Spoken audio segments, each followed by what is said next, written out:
Hey Jantans and Jantanites, it's Jason Desmond from the Jantan Collective. It's a new edition of What's Up With That, where we question, we learn, and we grow. Remember, subscribe, like, and comment. We want to hear from you.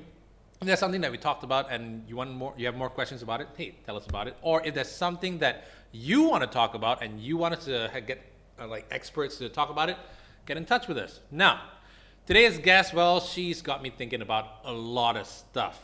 Better living.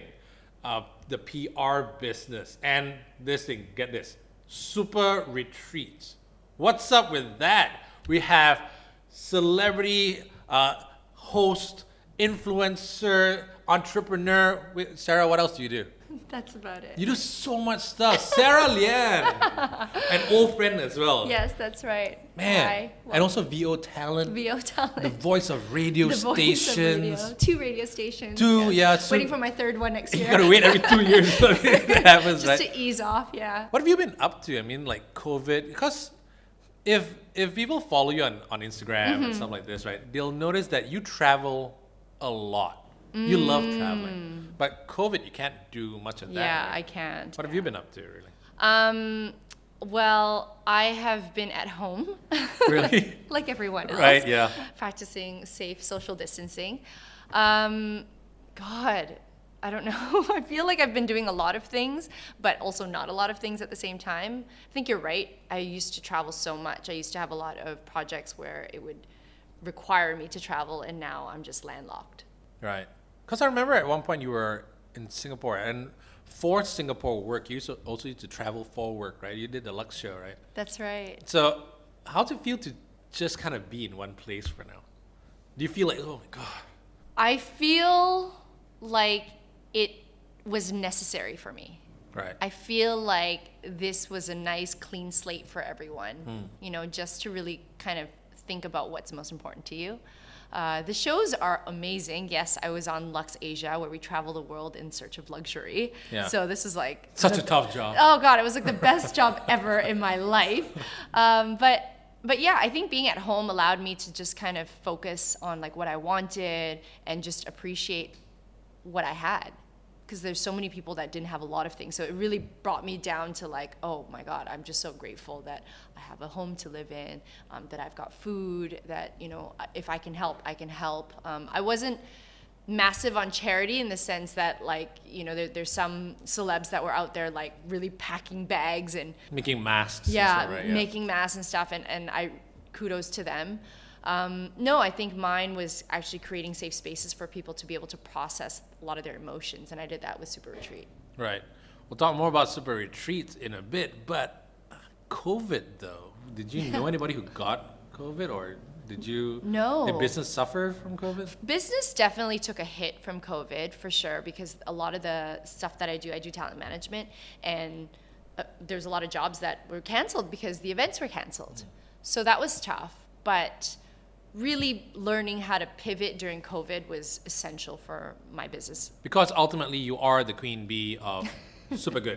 Yes. Tell us a bit about Suppagood talents, PR. Yeah. There's a lot that you do in Suppagood. So the umbrella is Suppagood Collective, Right. and there's one part talent, which is Suppagood Talent, which is what I run, and then Eugenie, my business partner, runs Suppagood PR. We just had a chat with Eugenie just on my other thing, but anyway, yes. Yeah, so she runs that outfit and I run the other.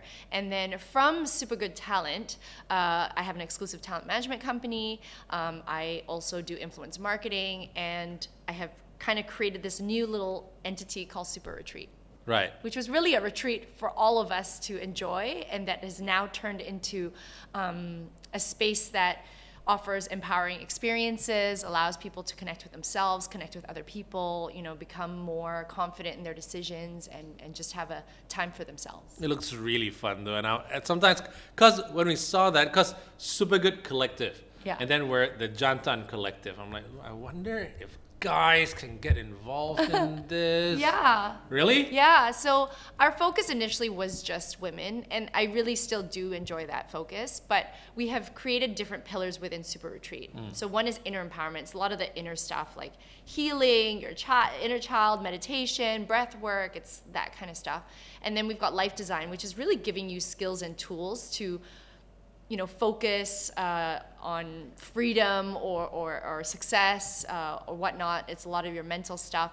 That stuff is actually open to men because they're just tools, right? Right. In terms of finances, in terms of your mindset, in terms of productivity, I think it's universal. And then our last pillar is intimacy and relationships. That's both for men and women as well. Yep. So it's extremely powerful, and a lot of the stuff that we do always blows my mind each time. But it's kind of like, okay, there's such a Jantan thing to think about. I'm like, when I saw that Supparetreats and I saw the pictures, a lot of ladies there, instantly my mind went to, hey, it's like the Lilith fair. Kind of thing, Oh my God, I haven't heard that term in so long. Because I'm old, wow, right? So Lilith fair. Right, so I'm Okay. like, I wonder how guys can get into this, because I don't know how many guys would be into stuff like this. But then started talking to a lot of friends who, some just hit 30, 35 or had Yeah. kids and everything, or their kids grew up and went to college, then they started getting, like, guys never talk about empty nest syndrome and stuff like this, right? Absolutely, But then when yeah. we're together, we start talking about, oh, I don't know what's going on with our lives and stuff like this, right?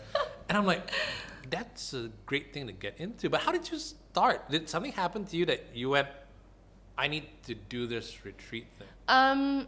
It honestly started from me having a company retreat. PR and talent were like, okay, let's, kind of just hang out and have a nice weekend. Got my staff to plan it.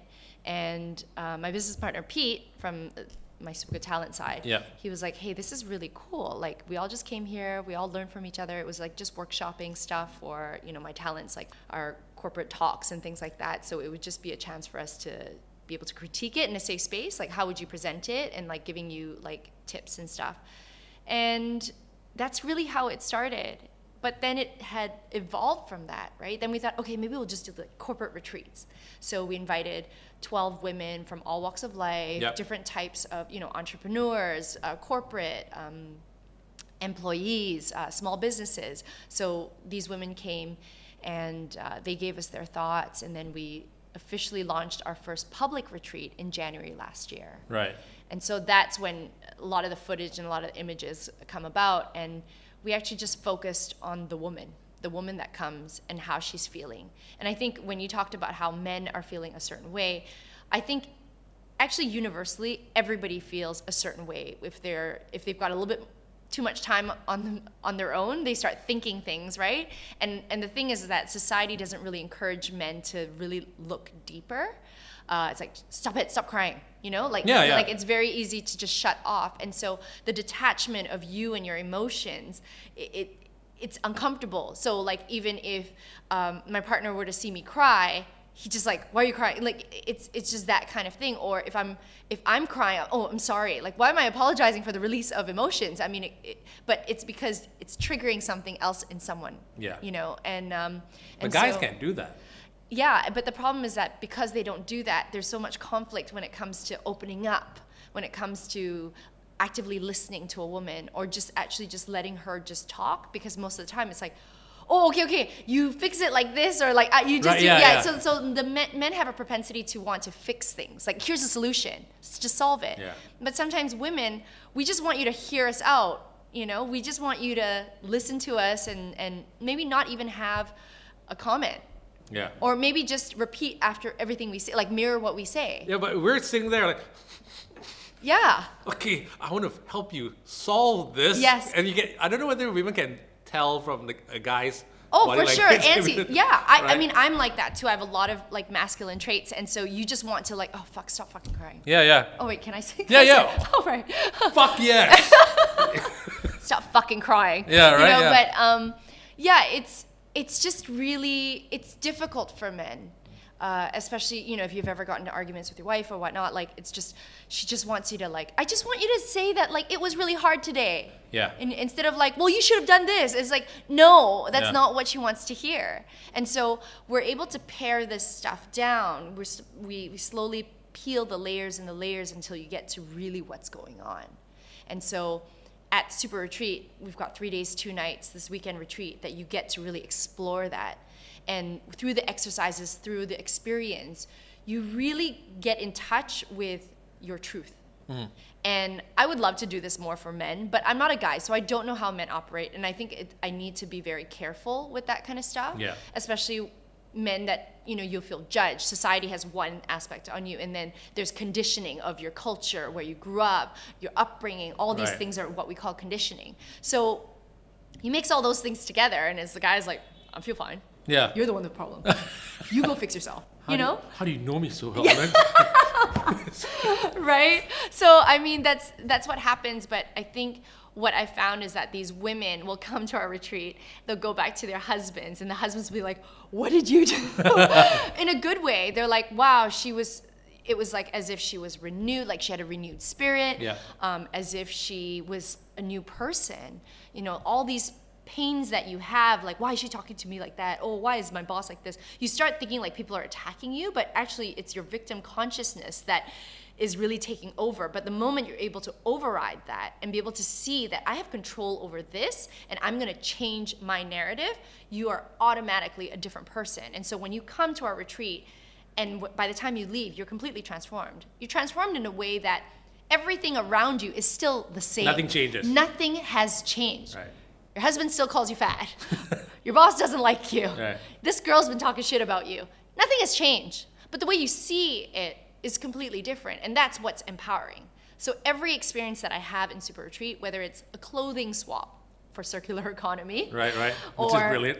Or cocoa face yoga, where you're, moving the muscles of your face to lift it. What is it called? Oh, Coco Face. It's from Coco Hayashi. Oh, right, okay. Yeah, so she's on YouTube. Okay. But yeah, we scheduled a face yoga thing to just, little ways to sort of perk up your face. It's empowering as well. Oh, man, that feels good. We got to go for the Supparetreat thing. Yeah, you got to go. Yeah. So yeah, it's all these little workshops that I've done, especially during MCO. They're just like 2-hour workshops, 3-hour workshops. So it's not a getaway to an island anymore because you can't do it, right? Yeah. I mean, technically, we probably still could because we're in Malaysia, and Malaysia has so many amazing places. Like, holy crap, we're so great. We're so lucky. Yeah. But that's not my focus right now. So this month is going to be my last month of all these online workshops. I've been doing it for the past 6 months, since MCO. So what, it's Zoom in or something? Yeah, they just Zoom.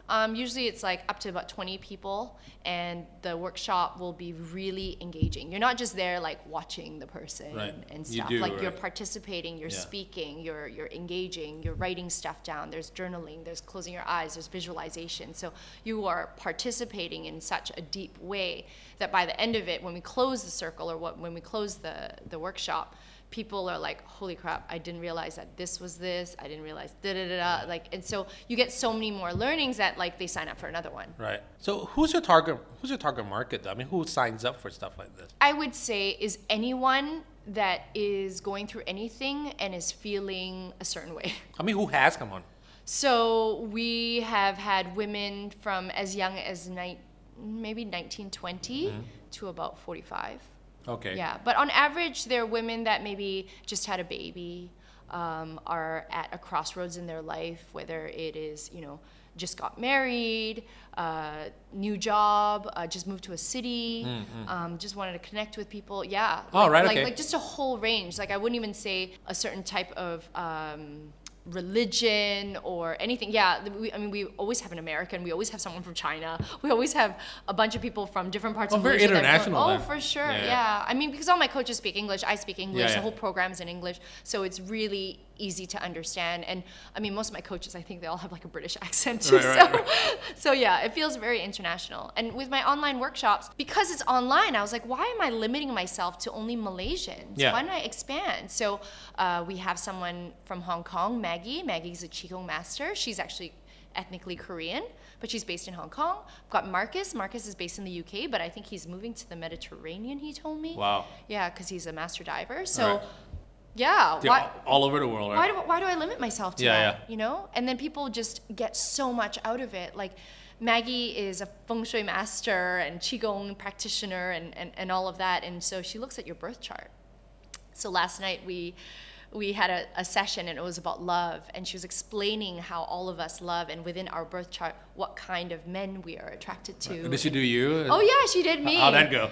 She says that I have trouble deciding if I want a husband type of material or a boyfriend type of material. No. So she says, once I am in alignment, only then I will really be able to lock in on what I want. All right. And then so I said, is that something I should be focusing on? And she said, no. She said, in the time that you are in now, you should be focusing on your business, and your business will flourish. And everything is aligning for you to just do that. And it was so funny because, you know, an hour before that session, I had just met with a company about like how to really now Expand. put in the foundation to be able to expand and to look forward. So yeah, it was actually kind of like ironic that she was saying it. I was just testing it, but I was like, yeah, of course I'm doubly down. But then when you actually did the test and she did that, you're like, damn, this woman knows what she's talking about. Oh, for sure. Yeah? Oh my goodness. There was another person that was there, and she was asking about. She's like, oh, you know, I've been with my husband for a few years. Just want to check if there's compatibility. And as Maggie started to like look through, she was like, oh wow. She's like, he's like this. She's like this. And then the girl's like, yes, he is. So we're like, Maggie knows. So what happened to that story though? Was it like this? Does she say, no, this is not gonna work? Is that how it No. works? She says that when you are getting together with someone, she'll never tell you it's not going to work. Right. Actually, no. She says when you're with someone, she's never going to tell you it's not going to work. Right. But when you are asking like, should I try? She will look at all these things about the person, or she'll read the chart, and unless there's something that is like obvious, she'll be like, you know what? I think this is someone that you should go for. Right. So it's actually quite interesting, because she says it's as though we are all living our lives, and she's like a game master. Right. And she's like, go left, the water's there, go left. And that's what she said. Right. So, and we're like, yes, that is exactly what it is. So, you know, her series is called Hacking Life, and that's really what it is. I love stuff like that though. So you've got trainers from around the world. Yes. They're super good. They're super good. Right, at what they do. Now I'm looking at the people who come on board, because you said there's like a 19-year-old, and then there are 45-year-old. Who knows, when you expand, it might get even older and younger. Yeah. But isn't it? I mean, it's a wide spectrum though. What a 19-year-old needs is very different to what a 45-year-old needs, right? Yeah, for sure. So, I mean, I'm always like, wow, you're 19. You're so lucky to like get into this. We have relationship workshops where, you know, women have been married for 15 years and this girl's never had sex before. Yeah. You know, so it's a huge spectrum, but it's information. And if you are looking for it and you find it, it's there for you. Yeah. So we think about people that learn how to play the piano in the middle of their life, you know, like in their 40s, and they're like, I just decided I want to do this, versus some kid that's like 6 years old, like playing the piano, right? Yeah. So we don't need to change our stuff according to our audience. We're definitely more aware of what the audience needs if they choose to write about it.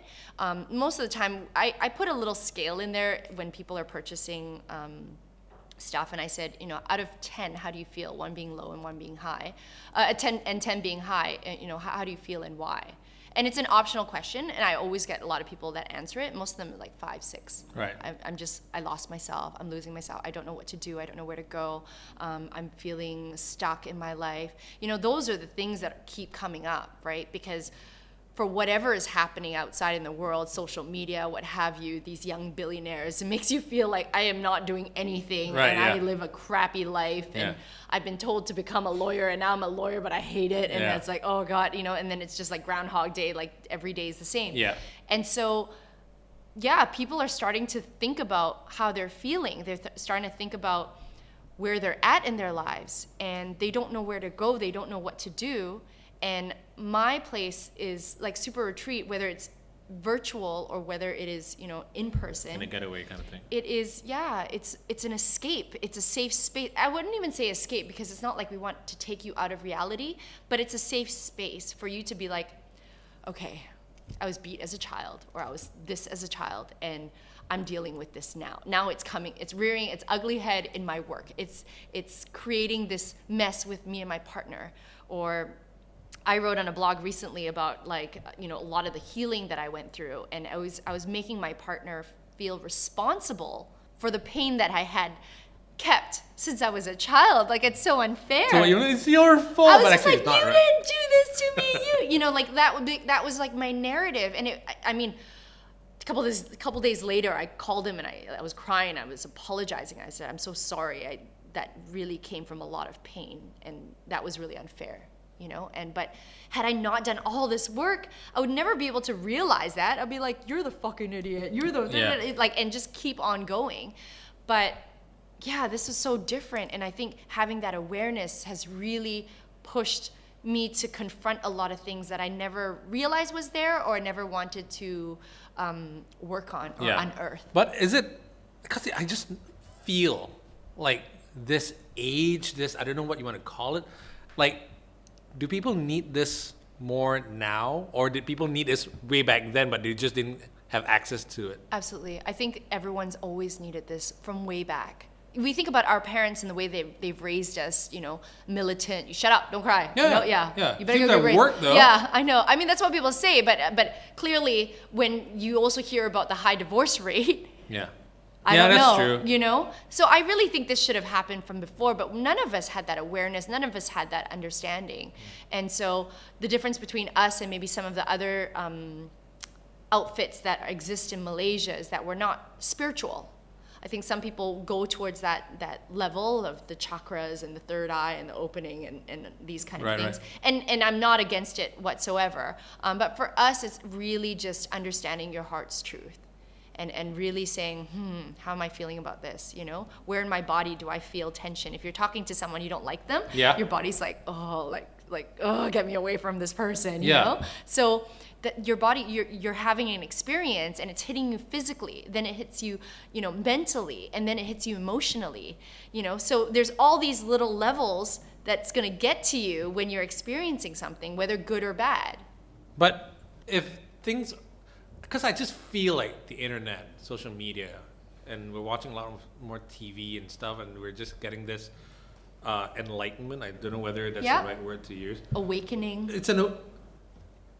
It's like a Pandora's box kind of thing where wow, I never noticed this about myself, and wow, what a fucking horrible life I've had in a way, right? Yeah. It's like a mind fuck. Right, yeah. It's an awareness, it's a consciousness, it's a conscious awakening. That's what I would call it. Right. Where you start to say, oh, those are my patterns. Right. Oh, wow. Now, I need to know something though. Yes. When women come for these retreats, yeah, how often is it that, yes, it's sometimes deep within you, you didn't know that it was you and stuff, and you realize something about your past that you were keeping in, and then you lash out at your boyfriend. Yeah.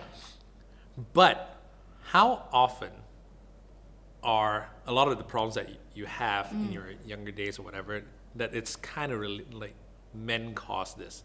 In a way, like, my dad didn't love me enough kind of thing. Well, I mean, I'm probably not the best person to speak because I'm not a relationship coach. Hannah Lowe is our relationship coach. But she always starts with the fact that anything that you're feeling now has always existed within.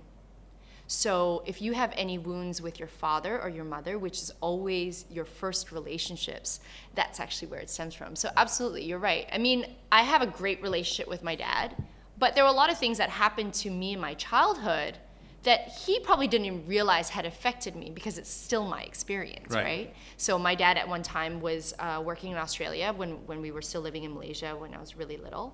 And I remember calling out to him, and my mom was like, shut up, he's not here. And I was just calling out to him, and I felt completely abandoned. How old were you? I think I was like 5. Oh, right, okay. Cool. But like my dad didn't leave me, he was just away for work, you know, but that was my experience, like, you left me. Yeah. And so with certain experiences too, I found like, oh my God, like that is actually a trigger. Yeah.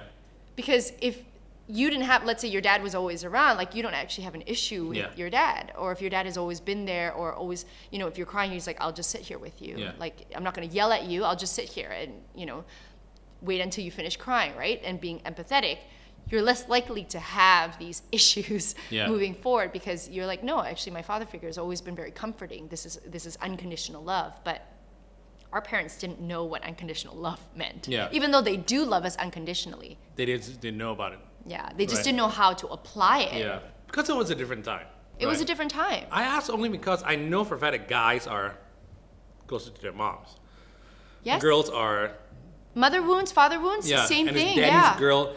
Because I had a friend who said that she turned out a certain way because her dad always called her, "What's up, champ?" when she was younger. So then she grew up to be tough and stuff like this. She didn't know how to connect with her inner feelings and inner emotions. So I'm just wondering, like, what are men's roles in like getting this holistic healing going? You know, like sometimes like they go for a retreat, it's great. Yeah. Right? And I know what I need to do. I love myself. Right, but then after right. that, at the back of your mind is that this dude just kind of like he hurt me in a certain way and he didn't even know.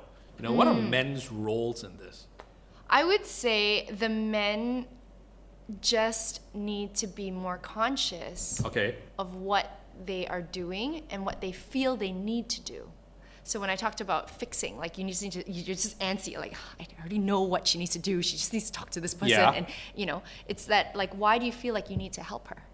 Right. So kind of going back to that feeling. So I think men just as much as women, I know this is the men's show. Well, but we want to learn. yeah, Trying yeah. to figure out how to help Yeah. women, but sometimes by helping, we're not really helping. You're not actually helping. Right. Yeah. Then you end up feeling judged. Yeah. And then we're like, Yeah, oh, yes. then we're like, well, why did I even tell you? Yeah. Now you made me feel shittier about what I told you about. And then the guys will go, And then- why did I even want to help? Yeah, yeah, correct. Yeah. All we're getting is getting yelled at. So really, it's actually like these trigger points that is playing out. Hannah explains this way better. Right, I feel okay. like I'm butchering this. No, it's great. We'll get Hannah on yeah, one of these yeah, days, please get a Hannah on. But it's these projections that we have, and so whenever men fight with women, it's almost like an unresolved pain Right. with their mothers, Oh, and then women with their fathers. Yep. So there's like a deep rooted like understanding of all these things, but essentially sometimes if you're able to just sit and watch and let these things come out and unfold and just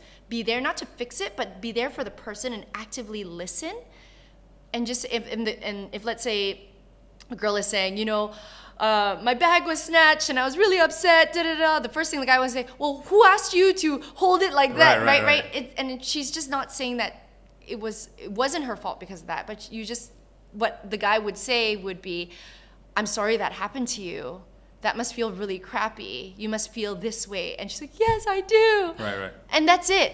But we're not taught to Yeah. talk that way, though. Yeah, so you can Guys. learn. Yeah. So, will we learn that at a super retreat? Well, if you do one for men. yeah. I mean, I would love for men to just kind of be open to understanding what feelings are there. Yeah. Because it's so easy for men to just like punch that back down, don't get up, and everything is fine. But also, we kind of need the other way around. Like, women also can understand us Absolutely. more as well, Yeah, right? yeah, it's true. And that's what I was saying. It was like, you know, when I was arguing with my partner about like, why didn't you protect me? Why didn't you save me? Yeah. And But then- he was like, I didn't even know you needed to say He was like, what? I have. Right, yeah. I'm like, not enough, Yeah. you know? But really, actually, it had nothing to do with him. Yeah. It was actually something much deeper. Because we're here trying to...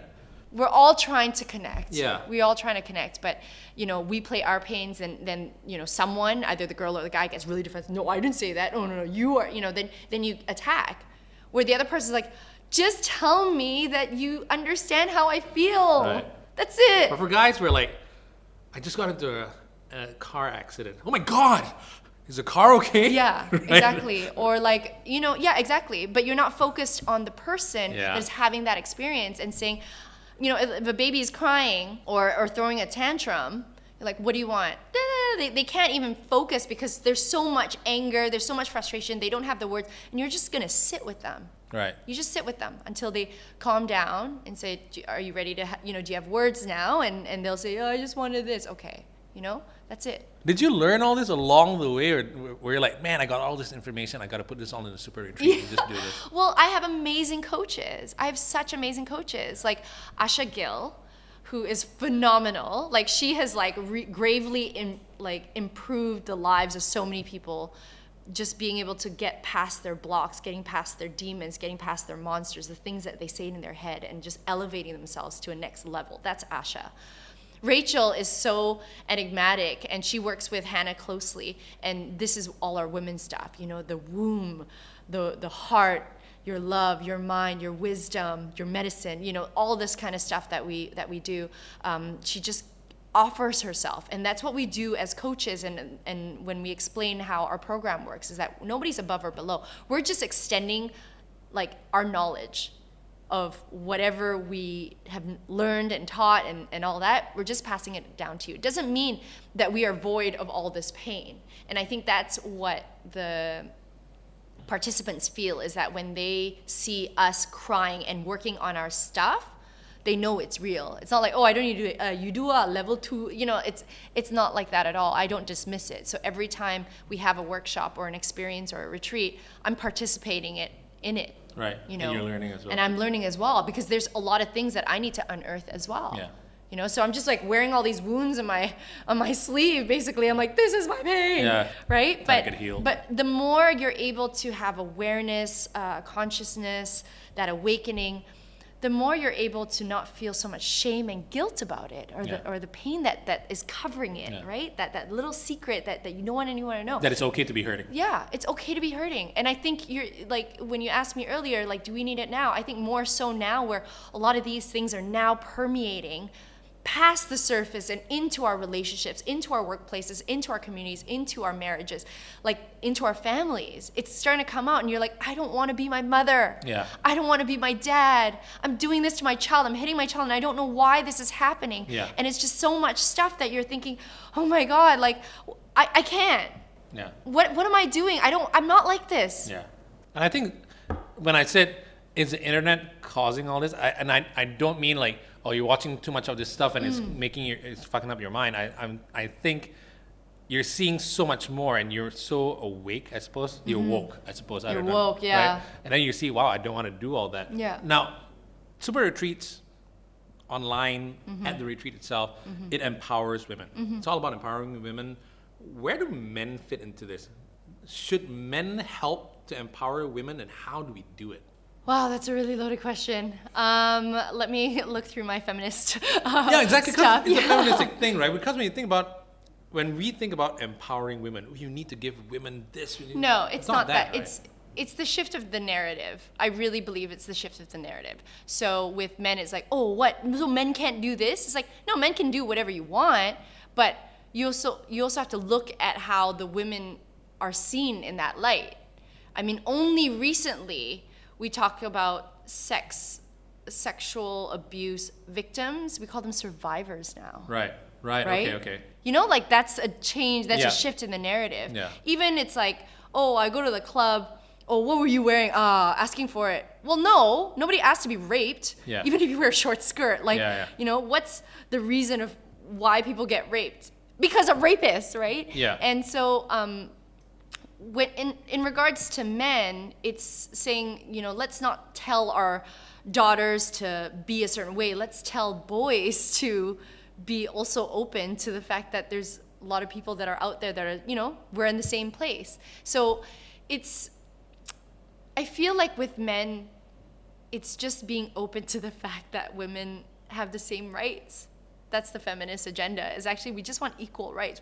No one thinks we're better. No one thinks we're better or worse, that we need to live without one or the other. It's not that at all. So when I empower women to empower themselves, to empower their communities, to empower their families, their workplaces, and I'm sure there's some men in those places, and therefore they end up benefiting from this. What do you think of the term, and I love this, there's a comedian who does it so well. What do you think of the term mansplaining? Oh, I hate it. Because men do it all the freaking time. Okay, yeah. Oh my God. It's like, no, I told you. I'm like, that's exactly what I said, but somehow it needed to come out of your mouth. So I'm in two camps when it comes to this, right? Because there's in some cases, when I explain something and someone doesn't understand, I will explain it the same way whether you're a man or a woman. I'll explain it to you because probably you're an idiot, right? I'm like, you just need to do it this way. But some people take it differently, right? And I just want your thoughts on this. Because at no point do I ever think of explaining certain things to a woman because she's a woman. No, this is the offside trap in football. I never do that, right? But I'm like, no, this is how you do your job. I think you just wrote this email wrongly, and then that's why you're getting a nasty reply and stuff. Has nothing to do with women. How do women see this, really, though? Well, I mean, when I talk to you about, like, being empathetic Yeah. and mirroring, men do it in such a way like, no, this is my way of explaining. So your difference in how you looked at it was you're like, oh, but I'm not condescending. Yeah. I'm trying to help you. But sometimes what you think you're helping, you're not. Right. And that's when it feels like it's mansplaining. Right, okay. Because I know what has happened. I don't need you to retell the entire story. I just need to figure out what I did wrong. And you're like, but I'm trying to tell you, Right, you know? right, okay. And it's just saying like, okay, I don't understand like where the disconnect is. Are you upset at me because I said this? Or you upset because this happened? So when you're trying to understand and the guy just ends up, okay, I'll say it slower. And you're like, I'm not deaf. Yeah. I understand what you said, but whatever you're saying, I'm not like understanding. And so that's when this whole mansplaining thing ends up being like just the guy's narrative of like, you don't know what you're doing. This is what. Right. Okay. Wow. Heavy stuff. Okay. There's so much I want to learn. Yeah. And I think there's just so much that we Yeah. can learn. Yeah. And we're going to talk about how the Suppagood Collective and the Jantan Collective can kind of figure something out. Oh, yes. Right?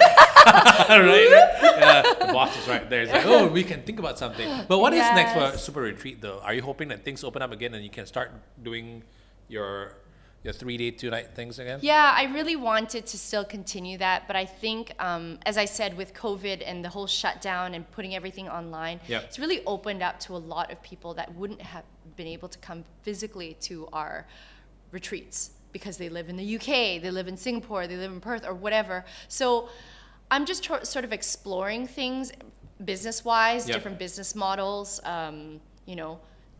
should I do a membership model? Should I do a subscription-based model? Should I create these programs now? Do we do live program?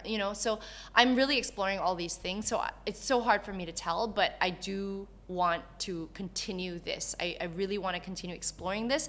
I want to continue adding more amazing workshops that will empower the people that come and empower them to do more for themselves and for their communities. So I definitely want to continue. I just don't know how yet. And everything's shut down. The government in Malaysia has said that, past December 31st, then we'll talk about it. But I think second quarter of 2021 or something, only something's going to happen. Right? probably, Yeah. until there's a vaccine Yeah. to be able to curb this, I can see the government is trying their hardest to just protect us and insulate us from all this stuff. So Yeah. that is something that I'm appreciating. And luckily we're in Malaysia and we've got all these places. Yeah. So, it may not be so difficult, but yeah, I do want to continue it. I just don't know how yet. And, Yeah. and I'm just exploring that and feeling it out to see what is actually true and real. But for now, the downtime is kind of good for you, so they can kind of plan. Yeah, it's perfect for me. Yeah. And next month we're going to go offline. We're going to be working with a fashion house for the National Cancer Society for breast cancer awareness.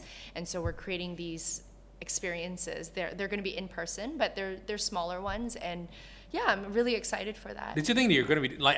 I'm pretty sure that when you first started Supparetreats, we're gonna talk about this and this and this. Oh They're gonna my be God, huge. But yeah. then the more you did it, it's like, wow, there's a lot more problems there. Right? Yes, Is there yes. something that you really, really want to get into? Like, what's in your mind? What's the biggest problem that women need to talk about and face and are facing right now? Well, we call this shadow work, but it's like a lot of this inner child stuff. Right. It's all the stuff that is unresolved, like pain that you felt like you weren't looked after, and to kind of go back and look after yourself and be able to fix yourself. And I hate the word fix because no one's really broken. It's Yeah. just it's a belief Soothing, that you, right? yeah, it's a belief that you have. Like it's just, these are just words, but to be able to start shifting that and taking ownership of everything that's happened to you, I think that to me has been my personal journey, and and that has really changed me, because it's so easy to be like, and then I dated this guy and he did this, and then my mom did this, and then this work job didn't happen and didn't come through, and you see how I'm directing all this blame to everyone else, but really what's the common denominator? Yeah, you. Exactly. Right. So until you're able to really say, no, I made this decision out of my pain. I made this decision out of my fear. I was unable to move past this, so this person didn't see me and therefore move forward, right? Yeah. So when you're able to take ownership of it, you're like, well, I can control this. I have the power, and I now feel way more empowered to make better decisions. And that works for both men and women, right? Absolutely. The inner child thing. Yeah, absolutely. Everyone. Yeah. It's just that with women, like when we come together, there's that strong sisterhood bond of like, we cried for 3 days. We Yeah. are bonded as Yeah, sisters, right, yeah. you know? I mean, I'm planning a hens that's coming up in November, and I didn't know any of these women. They're not part of the industry that, you know, you and I Yeah. have been in. And we feel so close because there were no walls. Yeah. And that we could have been like, hey, no judgment. Whatever you went through, and I'm here with you. Yeah. And that's it. And I want to see you grow. And that's it. It's just so fucking pure Yeah. that I love it. Do you think like, wow, my network's grown and I'm such a different person now? Oh, so much. Yeah. Actually, let's talk a bit about you. Hello. You've Like, changed oh my God. so much. I mean, know. From we've known each other for years and Yeah. years and years and years. How do you look at yourself now? Are you an entrepreneur? Are you a self-help guru? I'm definitely not a self-help guru. How I do you need see the it? help. Right. How do you see yourself now? God, yeah. Sarah I mean, Lian, in the mirror. Sarah Lian. Yeah, I'm in a space right now to continue telling stories and to continue creating safe spaces and create empowering experiences. That's what I'm about. I'm an entrepreneur. I've been running my business for about 9 years, and The I love hosting it. stuff? The hosting stuff, I love it. I still love it. I think when I get opportunities to act or I get opportunities to host, I never say no. But I have moved on from that, and I feel like there's different levels Right, of, yeah. there's different levels of, I would say, happiness. Yeah. There's the pleasure. So it's like the adoration, the Sarah, the awards, the cover girl, like all these kinds of things, right? So that's your pleasure. And then your passion was really when I started building my company 9 years ago. I want to help people. I want to do this. So I'm like staying up late at night helping people do decks, trying to figure out which clients are going to come and, you know, hound some production houses and say, hey, you know, Yeah. I've got some hosts. You want to like Yeah, hire them? because you've got the connection. Because I've got a connection, a good connection. And so, you know, you're doing that and you're spending hours and hours doing that. And then now it's like my purpose. And when it really led me to this point, because when you are passionate about helping the people, you know, my exclusive talent, I'm helping them. And I want to help them succeed. I want to look at their trajectory. I want to see what other programs can come under their belt, press, media, brands, all that kind of stuff. And then now it's like, well, I just want to help everyone. Yeah. And what about things that you couldn't do before? Are you planning, like, I don't know, maybe cut an album or something? Are you still in the arts scene? Do you still consider yourself an artist, or are you entrepreneur first? It's so hard to say. Can I be all? Yeah, right, yeah. Because I suppose right now you're in a space, and pretty similar to me, I suppose, because now this is your thing. Yeah. And all the rest that used to be your everything, like acting and hosting and being on TV, right? That used to be your everything. Now it's like, I'll do it when I have time and it's kind of fun, right? Yes. It still gives me pretty good money though. Yes. Right? Yes. But it doesn't define you. It doesn't define me. And I think, you know, when you're a lot younger, when you're a lot more impressionable, when you're questioning yourself Yeah. or you're dealing with your own insecurities, you hold some of these things so tightly to represent yourself and to be like, I'm seen as this. People should know I'm like this. And, Yeah. and it's like your ego, your bravado that's like showing. Yeah. And now I'm like, well, yeah, I'm an actress. I don't need that to be questioned. I'm a host. That doesn't need to be questioned. I'm an entrepreneur. That doesn't need to be questioned. But if you question it, then that's your fucking problem, isn't it? Yeah. You know what I mean? Yeah. So I don't need to assert myself, and I wear many hats, and I have enough experience, I would say, at least 10 years of experience in all of these things, enough to say what I do is what I do. Yeah. And when people doubt you, just like some people are like, whatever, that's your Check my IMDb. right? Oh wow. You know? Damn, man. Yeah. Now we're talking about empowering women, and you do what you're doing right now. Yeah. You're in a good place. And recently, a couple of weeks ago, we just had a guest in, and we were talking about not just women, but in many cases, it's mainly women. Yeah. The glass ceiling. Yeah. Does it still exist in this day and age of women being so empowered, feminism? It still does? Absolutely. Absolutely. I think the whole work culture is a patriarchal structure. Like, I really believe in that. I know it sounds like, whoa, Right. what are we going to get into? Yeah. But it is, even work is like done in such a way where women can't work, right? Right. You find that women have to find spots in order to weave this. That's why Fit in. Yeah, fit in, because you either are a working mom or a stay-at-home mom, and that's, you've got to choose. Right. And so yes, of course, there has been a lot of shifts, and now we're trying to become more flexible to the mother, but obviously it's a structure that is trying to open up to women. Right, yeah. And when we look at how much men make, it's because the perception is that the man brings home the bacon. But it's getting better now. It's though, isn't it? it's getting way better. It's getting way better. But you know, sometimes you have these conversations, or this the topic comes up and like, but we give them flexible working hours, what? Right? That's not fixing the Correct. problem, right? Correct. It's not fixing the problem, but Yeah. but they think they're like, but they get to choose when they want to work. We're like, well, why don't we give you men the chance to decide when to work so that the women can do this, and, you know? But for some reason, whoa, you're getting to something some kind of territory here that we Right. don't want to get into. But it's actually, why is it uncomfortable? Yeah. You know, and the whole feminist agenda is equal rights. So whatever you say to me, I feel like I could say it to you, and if you feel like I'm attacking you, then how do you think we feel? Right. Okay. You get what I mean? Yeah, So yeah. it's a patriarchal structure that has been created for It's men. a systemic issue. Because men have been Built the the ones system. like if you have a man and a woman, you're going to hire the man because he's expected to look after the family. Yeah. So there's always going to be a glass ceiling until you- there's that equality. You're probably thinking, the guy's probably thinking, oh, but then the woman, if she wants to get pregnant, then we're not going to have her for a few months and stuff like this. Is that one of the issues as well? That's definitely one of the issues, that the women has to be like, okay, so I have to sacrifice my career for the next year at least, Right. because I need to like raise the baby. And so in Canada, it's a lot more socialist, just like the Scandinavian countries, where you're able to take, so you will have, when you go on mat leave, you take, I think, 30% cut or something like that. The company cannot fire you. Yeah. So you have your job security, and whatever money is that's allocated to you for the 12 months you take off is there. But because there's a gap between 12 months and 18 months of when you're able to put the kid into childcare, there's an extra 6 months. Like, what Right. do you do?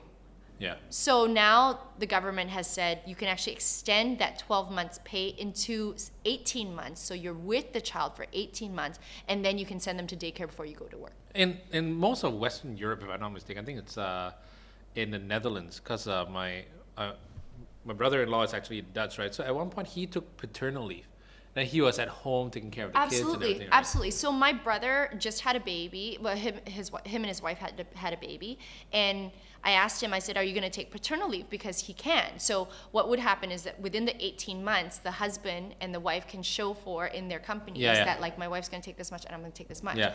And it's incredible.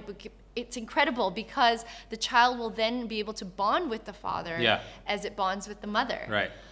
Unfortunately, in Malaysia, it's Yeah. 2 months plus maybe 1 month if your boss is nice, and then you have to get back to work, and it's just, you don't even have like dogs that separate from their puppies like that early, you know? And so Yeah. it's almost such a sad thing. So do I think the glass ceiling exists? Yes, I do.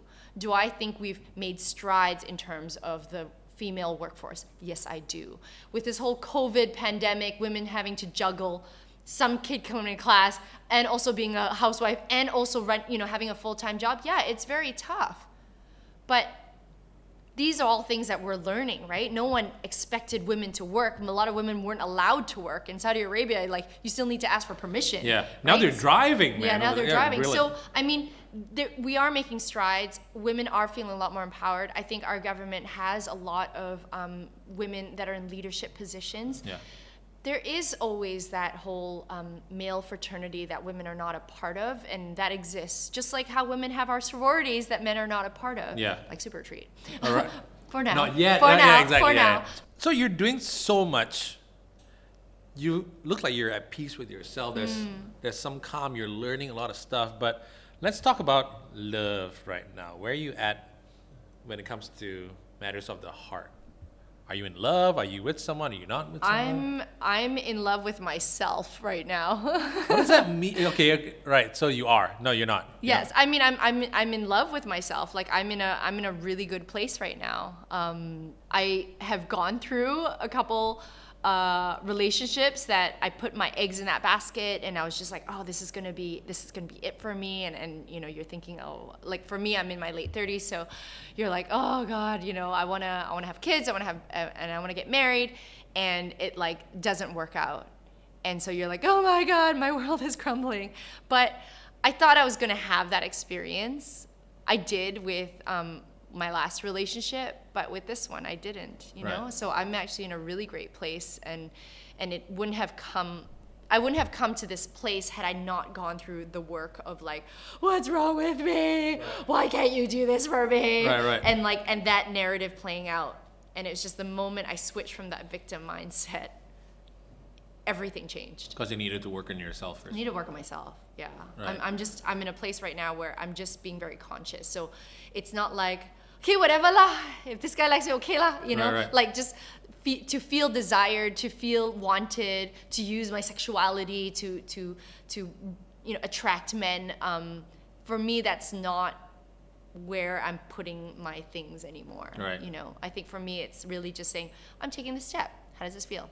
Okay, it feels good. I'm taking another step. Yeah. Right. Yeah. So that's actually where I'm at right now, and it really is empowering, because it's like, so I was telling you, we had a workshop with Maggie, and there was a girl just trying to figure out what her relationship was, and Maggie's like, actually, you've got a really good chart. Honey, it's flowing. Right. And she's like, what? What do you mean? And she's like, you're trying to fight for that slipper. Why don't you take 2 floors up? Jimmy Choo's upstairs. All right. You know? Okay. Right. Yeah. And then so I reached out to the girl, and I was like, hey, I'm so sorry you're going through all of this stuff. I know it's really unnerving, and it sucks. And she was like, yeah. And I was like, you know, I went through that not too long ago. And I said, but honey, I'm trying on shoes at Jimmy Choo's right now, and it feels amazing. No need for the Japanese slipper anymore, right? It feels amazing. Right. And I told her, I said, first I got shut out of that slipper shop. Right. And then next, I fought to fight for that slipper. Right.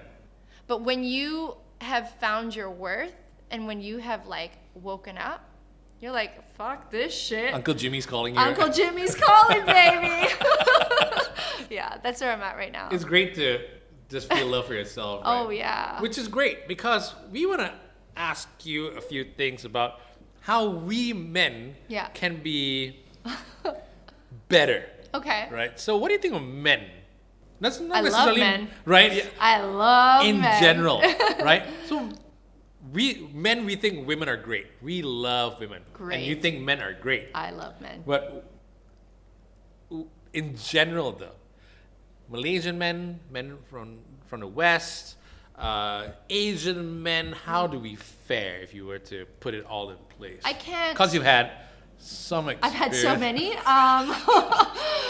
Would not say that. Do we have a lot to learn about? I would say I've lived in different cities and really explored culture. Yeah. I think it really depends. Well, I can only explain from my point of view. And my culture is that I was born in Malaysia. I grew up in Canada. I'm indoctrinated. I'm pretty much white inside. And then I came back to Asia. Right. And so a lot of the guys that I dated were actually Western, very, very Western. Even if they were born here or whatever, they were actually very Western. And so, yeah, I don't know how to explain how men fare. I mean, I think they're amazing.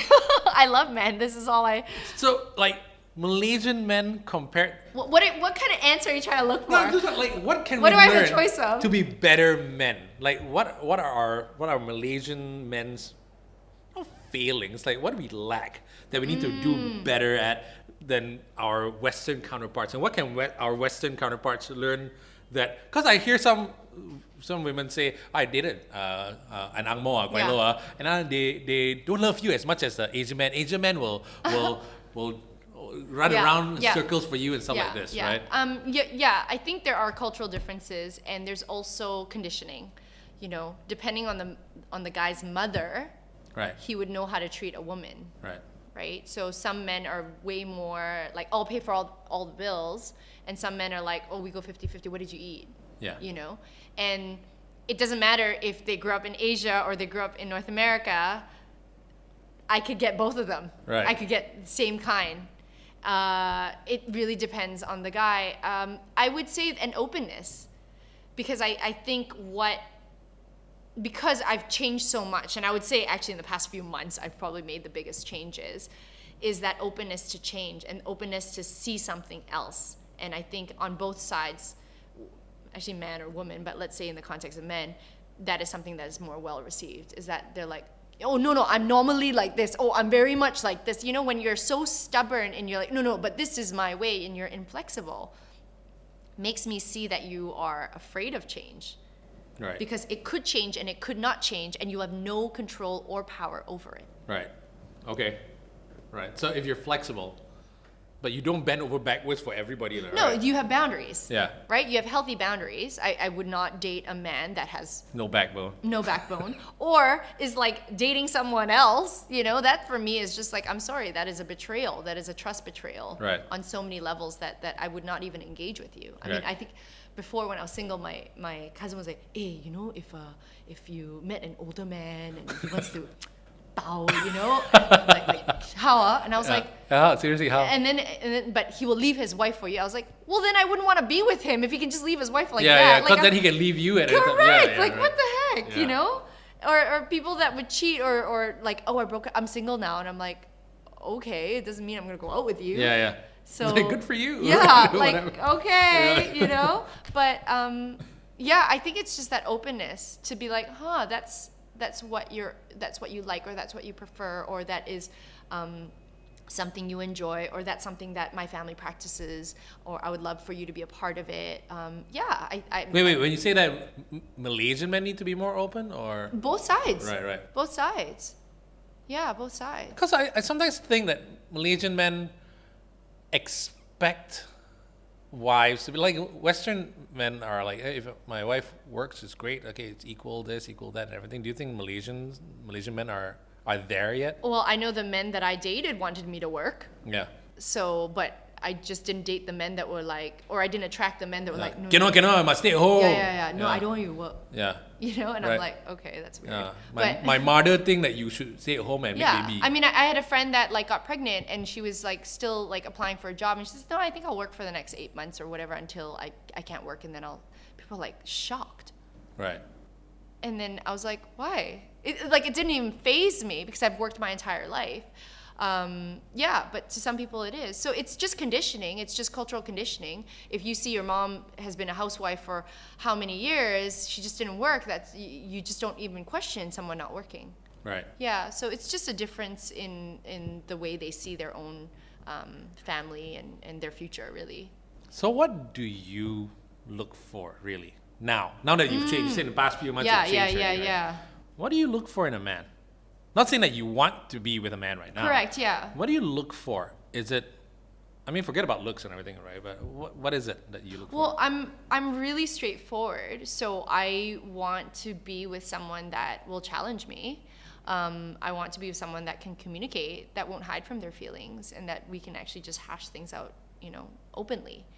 I want someone that's ambitious and that has plans and futures and, you know, that kind of stuff. I am an ambitious person. I want to be able to build something with someone. So, yeah, those are the things that I look for in a man. Yeah, openness is good. Someone that loves the outdoors, someone that takes care of himself, someone that takes care of the people around him, someone that is kind and compassionate and generous and chivalrous and gentleman-like. Yeah, those are the things that I want. Ambitious? Is that a dangerous place to go to? I love ambition. I love ambition because it means that someone's not complacent. Right. It means someone's not like, this is fine. Yeah. And if they are, that's totally fine. It just means that we're not like aligned. Yeah. You know? Because I've had women say, and this is a lot like different people talking and everything, different couples and whatever, right? He works so hard lah. So, isn't that a good thing? Yeah, but he never has time to spend with me. Why did you like him in the first place? Because he was a go-getter. Then you knew he was like this from the start, right? So is it also like sometimes some women don't know what they want? also in a way. Yeah, I think, if women are saying, oh, I expect him to buy a handbag or my car or the house, I'm like, how the fuck is he gonna pay for this shit if it's not working? Yeah, and also that's not very feministic as well, right? It's not, I get it myself in a way, right? You can, but some people prefer the easier route, which is have someone pay for you. Yeah. So I mean, that also is a feminist thing. Hell, you know what? If someone wanted to buy me stuff, I would take it as well. Exactly, yeah, right? So it's just their point of view. I wouldn't even apply anything to it, but yeah, no, I like ambition. I like people that love creating. I love creative people. I don't really have like, oh, he needs this kind of job or this kind of income or whatever, but I think naturally I'm attracted to the right kind of people that I want to be attracted to. What was the last time? The 3 C's? What was the 4 C's? 3 C's? But I think that's a Singaporean thing, right? Like country club. I've been living there too long. Yeah. What is it? Country club, credit card, condo, and car. Yeah. Yeah. Right? Yeah. Nowadays, like, what do you hate in men though? What do I hate in men? People that are really condescending. Right. Mansplainers. Right. We'll work on it. I don't mansplain. No, I'm not saying you do, but in general, like I can't stand that. Men that have no boundaries. It makes me really irate when I hear about men cheating on women. Yeah. Even more so when men abuse women. I think that to me is just so cowardly. Yeah. It's a cop-out, and also actually they're living out their own pain on other people, which is really unfair, and it has detrimental effects, right, to the woman or to the children or whatever, whoever's involved.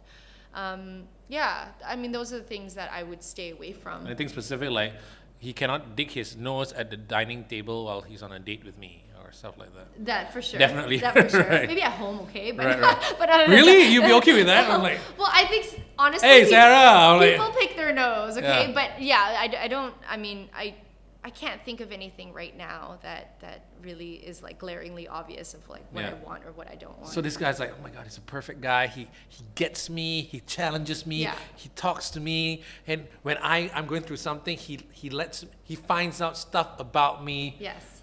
But he farts like a champion at home and stuff. How do you know I don't? Oh wow, really? Interesting. Okay, so as long as he's your equal, so he got. I'm so sorry. I love you so much.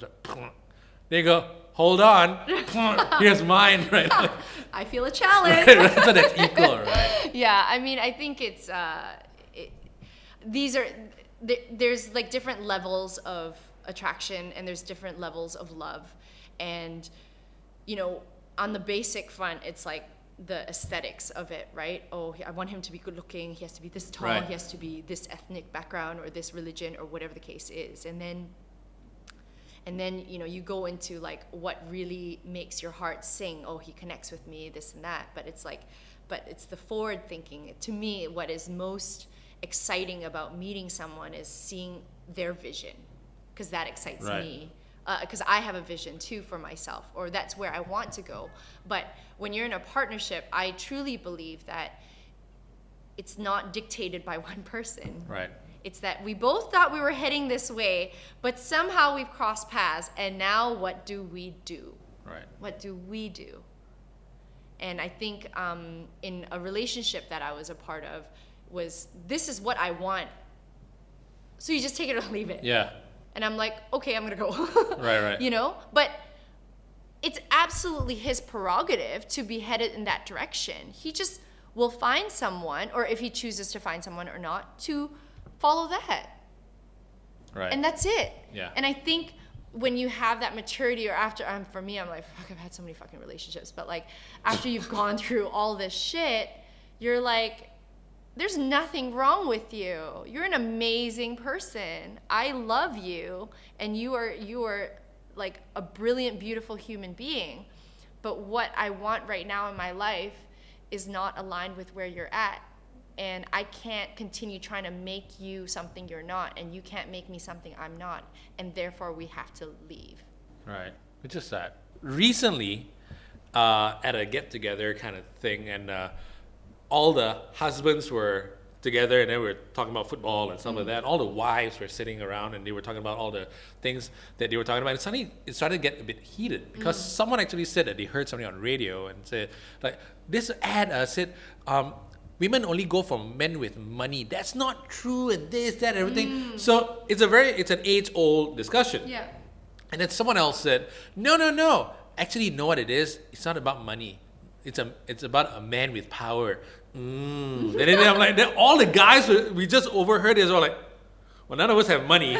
We're broke as fuck, right? Yeah. And then power-wise, well, our bosses tell us what to do, so we really don't have power as well. So Yeah. what the hell are you guys doing with us? But is it true? Women, when they see a guy, not necessarily with money, but when they see a guy with power, like an entrepreneur who has his empire and stuff like this, like Elon Musk, bad example, like men with a lot of power, are they very attractive? So you compare a man with a lot of power, right, entrepreneur in this, and Jason Momoa. Which one would you go for? I think it depends on the woman's intrinsic goal in life. So it's what money and power can afford you, which is freedom. Right. Right. So it just depends. If women feel like they need a man in power in order to have that sense of freedom or that life that they desire, then power is definitely going to be much more important.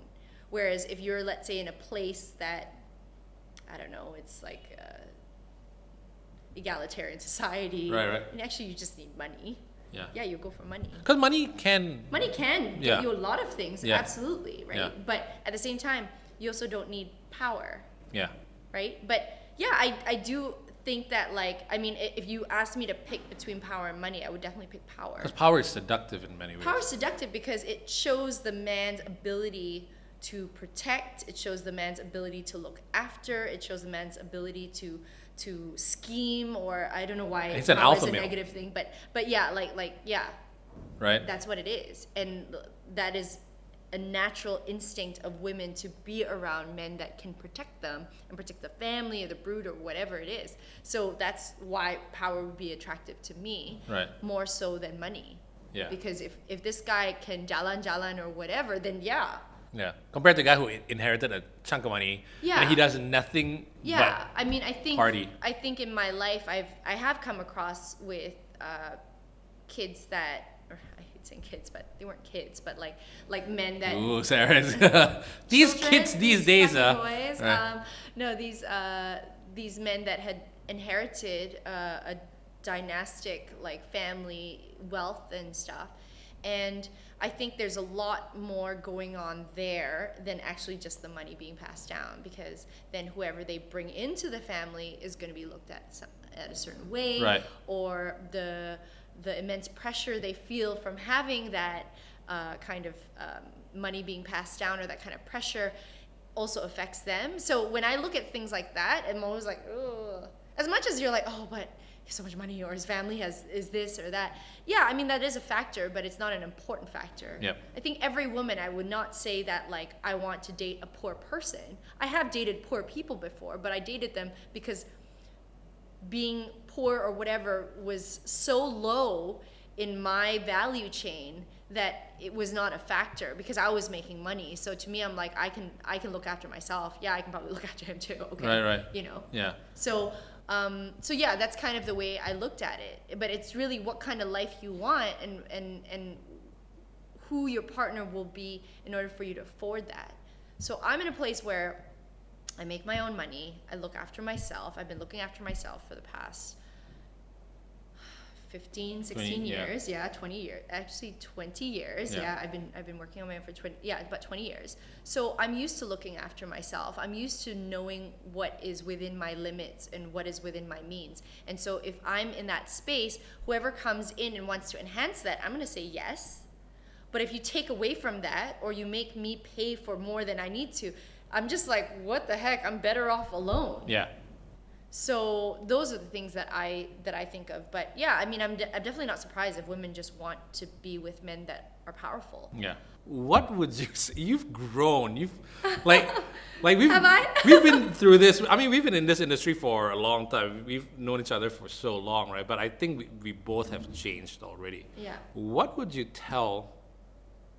Sarah Lian now tell Sarah Lian from 10 years ago or 20 years ago? Like, listen to yourself, like, listen to your heart, and continue to be, like, yeah, like be yourself, but be nice. Right. Yeah, be nice, because you never know what's gonna happen. You never know where you're gonna cross paths with someone, and you never know how that can change someone's life. But a young Sarah Lian's gonna go, I know what I'm doing. You don't need to tell me Shut what the to fuck up. Be nice, okay? do. And that's how we're gonna end it. Oh my goodness, Sarah, thank you so much for being here. This was a thank you great for chat, having and me. we'll work on the whole Supparetreat for guys as well. Yes. When I have a guys thing, I'll invite you. Brilliant. And tell you what, if you have any more questions or if you have something that you want us to talk about, don't forget to get in touch with us. This is the Jantan Collective. This is What's Up With That. Don't forget to subscribe, like, and comment. Thank you for watching.